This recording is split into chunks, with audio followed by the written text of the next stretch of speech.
Hello everyone, this is Jivan Jaswal from An Academy and we are discussing about biography of Jyotiba Phule।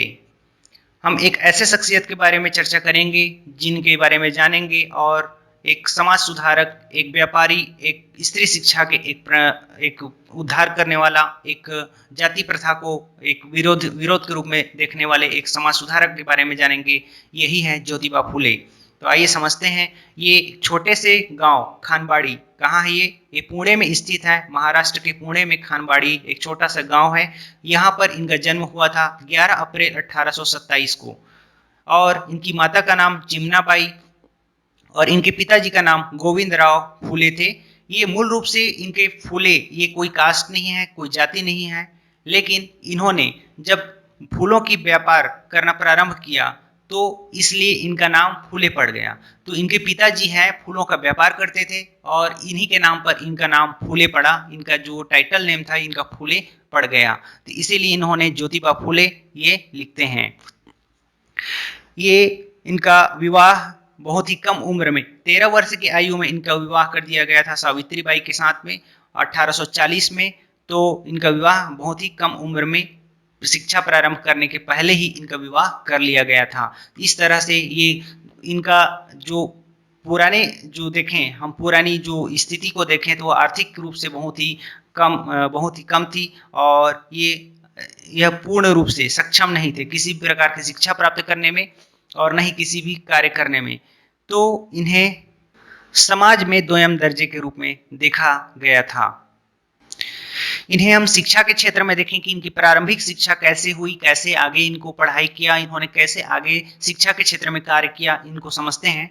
सबसे पहले एक घटना घटती है कि इनको सबसे पहले शिक्षा नहीं दिया जाता है। ये पढ़ने के लिए बहुत ही उतावले होते हैं और बहुत ही एक ज्ञानवान है, मतलब कह सकते हैं कुशाग्र बुद्धि के रहते हैं, लेकिन इनके पास इनकी आर्थिक स्थिति इतनी अच्छी नहीं थी कि ये पढ़ा सके, इनके पिताजी इनको शिक्षा दे सके। लेकिन इसमें क्या हुआ, इनको गफ्फार बेग मुंशी एक सहयोगी थे इनके, और इन्होंने इनको सलाह दिया, इनके पिताजी को सलाह दिया कि आप इन पढ़ाइए, आप ज्योतिबा को पढ़ाइए, ये पढ़ने में बहुत ही कुशाग्र बुद्धि के थे, कुशाग्र बुद्धि के हैं, तो इनके आगे पढ़ाइए, कुछ कर सकते हैं।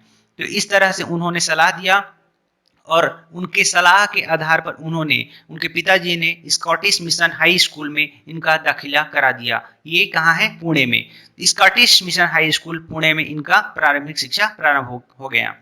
यहाँ पर उन्होंने तर्क ज्ञान का विकास हुआ इनको, और ये पूर्ण रूप से काफ़ी महारत हो गए, इनको शिक्षा क्षेत्र में काफ़ी ज्ञान हो गया। इसके पश्चात उनको लगने लगा कि शिक्षा ही एकमात्र ऐसा साधन है जिसके दम पर कोई भी मनुष्य आगे बढ़ सकता है, कोई भी एक शिक्षित हो सकता है और समाज को शिक्षा करना आवश्यक है, शिक्षित करना आवश्यक है। इस तरह उन्होंने स्वयं आगे चलकर अपनी पत्नी को भी उन्होंने शिक्षित करने का प्रयास किया, क्योंकि पहले ही विवाह कर दिया गया था। तो उनकी पत्नी क्या थी, वह शिक्षित नहीं थी और उनको भी शिक्षा देना प्रारंभ किया, उनको भी शिक्षा दिया। सावित्रीबाई भी उनको शिक्षित किया गया और बाद में उन्होंने 1848 में पहला विद्यालय की स्थापना की। पहला विद्यालय की स्थापना कहाँ किए? उन्होंने पुणे में स्थापित किया। और पहला विद्यालय स्थापित करने के पश्चात उनको शिक्षक की कमी पड़ने लगी। उसके पश्चात उन्होंने क्या किया कि पहली बार सावित्रीबाई फूले को ही उन्होंने प्रथम महिला शिक्षिका के रूप में नियुक्त कर दिया और उनको ही पढ़ाने के लिए जिम्मेवारी सौंपी। तो ये सावित्रीबाई फूले के लिए एक बहुत ही रोचक वाली बात थी, बहुत ही एक नया अनुभव था। उनको पहले डर लगने लगता था कि कैसे ये वो इसके लिए तैयार हो सके, कैसे ये संभव हो सकता था, लेकिन उसने तैयार हो गए और उसने पढ़ाना शुरू कर दिया।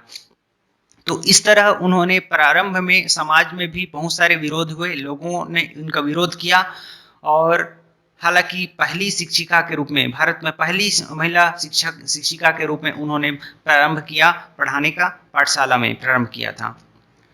तो आगे चलकर ज्योतिबा फूले 1852 में पहला पुस्तकालय की स्थापना किया और पुणे में स्थापित किए। इस तरह उन्होंने शिक्षा के क्षेत्र में कई आगे कार्य किया। हंटर कमीशन जो शिक्षा पर गठित एक कमीशन था, उनको एक फोर्स दबाव डाला कि वे अनिवार्य प्राथमिक शिक्षा पर फोकस करें। तो इस तरह उनकी बात को ध्यान में रखते हुए हंटर कमीशन ने इसे अनिवार्य प्राथमिक शिक्षा की बातों को ध्यान में रखते हुए उनको मांग को स्वीकार किया और उनको इस पर तवज्जो दिया। तो एक बहुत ही महत्वपूर्ण उपलब्धि थी ज्योतिबा फुले के लिए, और ब्रिटिश सरकार के साथ भी वे एक अच्छा उनका बॉन्डिंग था, तो अच्छा सहयोग दिया उन्होंने, सहयोग किए, एक अच्छी पहल थी इनके लिए। 1848 से 1852 तक हम देखें तो इन्होंने लगभग 18 स्कूल की स्थापना कर चुके थे ज्योतिबा फुले ने। तो इन्होंने शिक्षा के क्षेत्र में इतना ध्यान दिया था कि आप स्वयं देख सकते हैं। स्त्री शिक्षा के क्षेत्र में इन्होंने बहुत ही प्रयास किए थे। इनके विरोध भी बहुत थे हुए, क्योंकि इनको हत्या करने का भी प्रयास किया गया इनका, लेकिन वह सहयोग बाद में असफल रहे, और जो असफल हो गए वे बाद में उनके शिष्य भी बन गए। तो ज्योतिबा फुले में इतनी खासियत थी कि जो हत्या करने का प्रयास करने वाले जो व्यक्ति थे वे भी उनसे प्रभावित होकर क्या कर दिए, सरेंडर कर दिए और उनके शिष्य में तब्दील हो गए, शिष्य के रूप में उसमें उन्होंने स्वीकार कर लिया। तो इस तरह उनके सत्यशोधक समाज में हम देखते हैं तो उन्होंने कई सारे ऐसे कदम उठाए थे जिसमें समाज में व्याप्त कुरीतियां थी उनको दूर करने का प्रयास किया। तो सबसे बड़ा प्रहार इन्होंने क्या हुआ, इनके साथ एक घटना घटित होती है कि इनके जो मित्र होते हैं ब्राह्मण, एक ब्राह्मण मित्र होते हैं, उनके विवाह में जाए रहते हैं ज्योतिबा फुले। तो वहां से इनको जाति के आधार पर इनको क्या कर दिया गया था, बाहर निकाल दिया गया था। वहां से क्रुद्ध होकर के उनको एक नए तरीके से उनको लगने लगा कि आप जाति प्रथा को पूरी तरह से समाप्त करना आवश्यक है। तो वहीं से उन्होंने एक बीड़ा उठाया और जाति प्रथा को समाप्त करने के लिए उन्होंने कार्य प्रारंभ कर दिया। तो उन्होंने जाति प्रथा का विरोध किया। उन्होंने ब्राह्मणवाद के विरुद्ध सांस्कृतिक आंदोलन प्रारंभ कर दिया। उन्होंने ध्यान रखना यहाँ कि किसी ब्राह्मण का विरोध नहीं किया था उन्होंने, क्योंकि ऑलरेडी उनके कई ब्राह्मण मित्र भी थे, उनके कई धर्मों के कई जाति के मित्र थे। ब्राह्मण उन्होंने मित्र भी बनाए थे, उन्होंने ईसाई मित्र भी बनाए थे, तो उनके कई मित्र थे। तो इस प्रकार उन्होंने ब्राह्मणवाद में व्याप्त कुरीतियां थी उनको दूर करने का प्रयास किया। तो ये समझना है। और उन्होंने अपने सत्यशोधक समाज में सभी जाति के लोगों को प्रवेश में अनुमति दे दी थी, क्योंकि उनका मानना था कि सभी जाति के लोग यदि इस समाज में, इस सत्यशोधक समाज में प्रवेश करेंगे तो लोग उनको जानेंगे, समझेंगे और सभी में एक इक्वालिटी की भावना पैदा होगी। तो इस तरह सत्यशोधक समाज का अपना एक अलग उद्देश्य था। उन्होंने बाल विवाह प्रथा का विरोध किया। छोटी उम्र में विवाह हो रहे थे उस समय में, तो उनमें क्या होता था कि विवाह कम उम्र में कर दिया जाता था महिलाओं की, 10 से 15 वर्ष में, 40 से 45 वर्ष के पुरुषों के साथ। तो यह एक घृणित प्रकार की प्रथा थी, तो इससे दूर करने का प्रयास किया इन्होंने। एक विधवा पुनर्विवाह का इनको समर्थन किया। विधवा पुनर्विवाह, इसका हम ऐसे एग्जाम्पल के तौर पर हम देख सकते हैं, जो एमजी रानाडे हैं, इनके सहयोगी इनके साथ थे, इनके मित्र थे। तो एमजी रानाडे की इनकी पत्नी थी, वो किसी कारणवश उनका एक्सपायर हो जा रहता है। तो एमजी रानाडे पुनर्विवाह करना चाहते हैं, तो उस समय में पुनर्विवाह कर रहे थे। तो उन्होंने एक छोटी कन्या को, 10 से 11 वर्ष की कन्या के साथ में उन्होंने विवाह करने का उन्होंने सोचा था। और इस समय अचानक इनको ज्योतिबा फुले को पता चल गया कि जो एमजी रानाडे हैं वे छोटी उम्र की बालिका के साथ विवाह कर रहे हैं। तो उन्होंने तुरंत इस बात को सुनते ही रानाडे के पास गए और उनको अपनी बात रखी।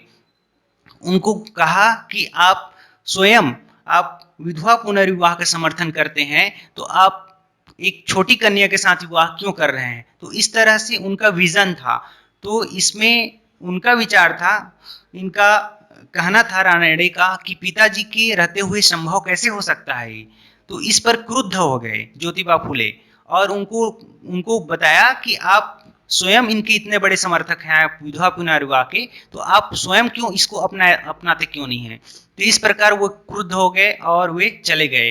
तो एक ऐसी स्टोरी थी इनकी और एक ऐसा विजन था ज्योतिबा फुले का, तो एक दूरदृष्टि थी इनकी।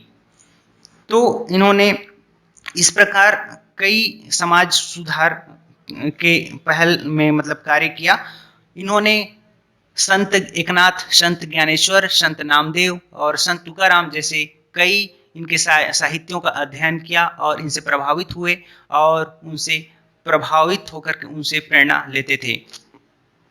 इन्होंने कृषि के क्षेत्र में भी इन्होंने योगदान दिया। कृषि के क्षेत्र में अंग्रेजों के द्वारा जिस प्रकार शोषण किया जा रहा था तत्कालीन समाज में, उनको विरोध किया। और उस समय अकाल कई बार पड़ते थे और अकाल के समय में भी लगान की जो दरें होती थी वो बहुत अधिक होती थी और इस दरों का उन्होंने विरोध किया। तो ज्योतिबा फूले का विजन किसानों के प्रति था। किसानों के लिए एक्ट पारित करवाया, कृषि अधिनियम पारित करवाया और किसानों के लिए वो इतना कार्य करते थे कि उनकी दृष्टि बहुत ही दूरदृष्टि थी।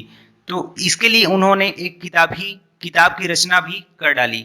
उनका किताब का नाम था किसान का कोड़ा। इन्होंने 1883 में किसान का कोड़ा नामक एक कृषि के क्षेत्र में उन्होंने एक कृषि से संबंधित एक ग्रंथ लिखा था।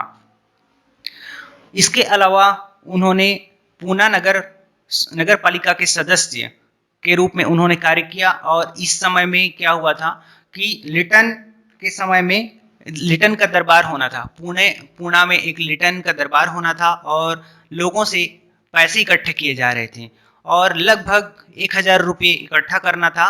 तो इसमें लोगों को मना किया कि आप वेस्ट मत कीजिए यहाँ पर आर्थिक रूप से, मतलब उन्होंने आर्थिक रूप से कितने नीति निर्माण किया था। उन्होंने हर क्षेत्र को तवज्जो दिया और इनका विरोध किया।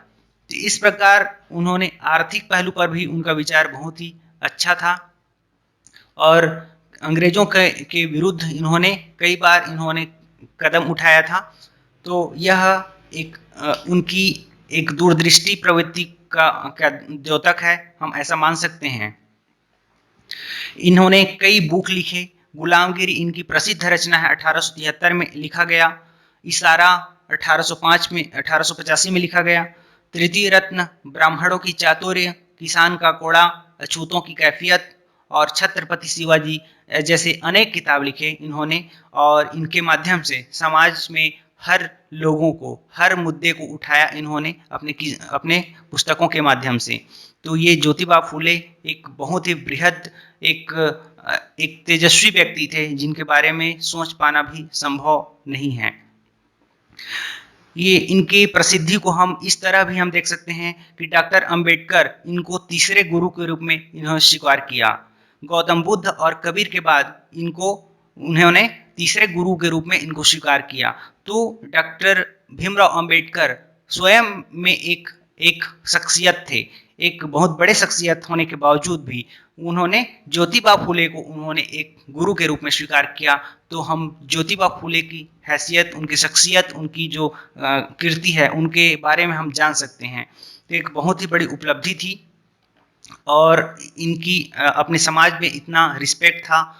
तो यहाँ इस प्रकार 18 नवंबर 1890 को इनका एक्सपायर हो जाता है अंत में।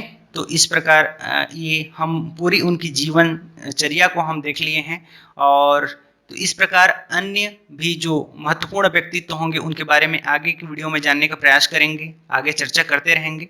तो आज के लिए इतना ही था। So thank you.